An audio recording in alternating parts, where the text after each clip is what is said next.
ఇక రేషన్ బియ్యం మాయం కేసులో పేర్ని జయసుధ దాఖలు చేసిన బెయిల్ పిటిషన్ మరోసారి వాయిదా పడింది.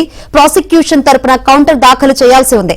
అయితే ఈ కేసులో కౌంటర్ దాఖలు చేసేందుకు స్పెషల్ పీపీగా నియమితులైన విజయ సెలవులో ఉండడంతో న్యాయమూర్తి విచారణకు ఈ నెల 27కి వాయిదా వేశారు.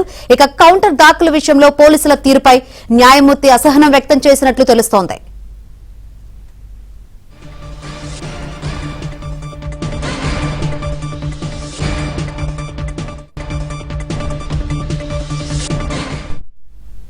ఇక రేషన్ బియ్యం మాయం కేసులో పేర్ని జయసుధ దాఖలు చేసిన బెయిల్ పిటిషన్ మరోసారి వాయిదా పడింది. ప్రాసిక్యూషన్ తరపున కౌంటర్ దాఖలు చేయాల్సి ఉంది. అయితే ఈ కేసులో కౌంటర్ దాఖలు చేసేందుకు స్పెషల్ పీపీగా నియమితులైన విజయ సెలవులో ఉండడంతో న్యాయమూర్తి విచారణకు ఈ నెల 27కి వాయిదా వేశారు. ఇక కౌంటర్ దాఖలు విషయంలో పోలీసుల తీరుపై న్యాయమూర్తి అసహనం వ్యక్తం చేసినట్లు తెలుస్తోంది.